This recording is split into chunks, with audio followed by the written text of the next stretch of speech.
Today's recipe, mushroom soup. நம்ம இன்னைக்கு வந்து ஒரு மஷ்ரூம் சூப் பண்ணலாம்ப்பா. அதுக்காக மஷ்ரூம் நல்லா தோல் அப்படியே நல்லா அந்த கத்தி வச்சு சுரண்டி எடுத்து நல்லா 3 வாட்டி கழுவிட்டு நறுக்கி வச்சுருக்கேன். சின்ன வெங்காயம், ஒரு தக்காளி.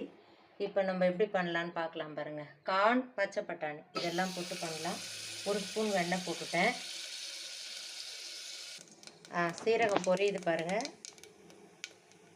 இப்போ வந்து வெங்காயம் போட்டுடலாம்.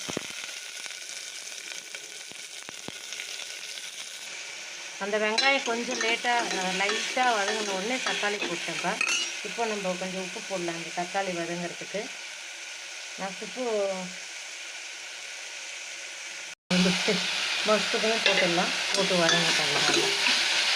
அது தண்ணி விட்டு வதங்கும், அதனால் கொஞ்சம் வதங்கணும். எண்ணெயில் வதங்கும்போது வாசனையாக இருக்கும். இப்போ பாருங்கள், அது நல்லா தண்ணி விட்டு வதங்கிடுச்சு. இப்போ ஒரே 1 ஸ்பூன் இஞ்சி பூண்டு பேஸ்ட் போடலாம் பாருங்க.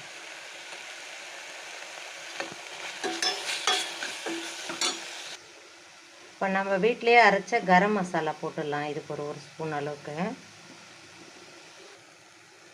அதையும் போட்டு கிளறி விட்டுட்டு, இப்போ நம்ம இந்த ஸ்வீட் கார்ன், பச்சை பட்டாணி இதையும் இதிலே போட்டுடலாம். எல்லாம் ஒன்றா சேர்ந்து வேகட்டும். ஒரு விசில் விட்டுடலாம்ப்பா. ஒரு 4-5 டம்ளர் தண்ணி விட்டு ஒரு விசில் விட்டுடலாம். இப்போ 1 ஸ்பூன் மிளகுத்தூள், 1 ஸ்பூன் சீரகத்தூள் போட்டேன். இது எல்லாம் ஒன்றா சேர்ந்து ஒரே ஒரு விசில் வரட்டப்பா. அப்புறம் நம்ம திரும்பி அதுக்கு கொத்தமல்லி தழை போடணும்.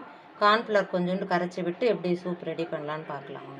இதோ எடுத்துட்டோம்பா. இதை இப்போது 1 ஸ்பூன் கார்ன்ஃப்ளவர் மாவு கரைச்சி வச்சுருக்கேன். இதை இதில் ஊற்றிடலாம்.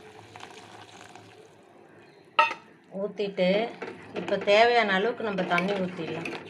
இந்த கார்ன்ஃப்ளவர் ஊற்றின உடனே நல்லா திக்காகிடும்.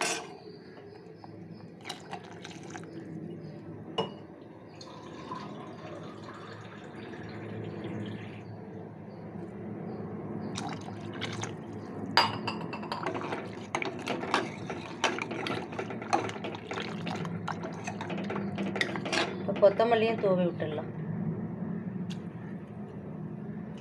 உப்பு மட்டும் கொஞ்சம் செக் பண்ணிக்கலாம். உப்பு, காரம், மிளகுத்தூள் போட்டாச்சு, சீரகத்தூள் போட்டாச்சு, கரம் மசாலா போட்டாச்சு, எல்லாம் போட்டு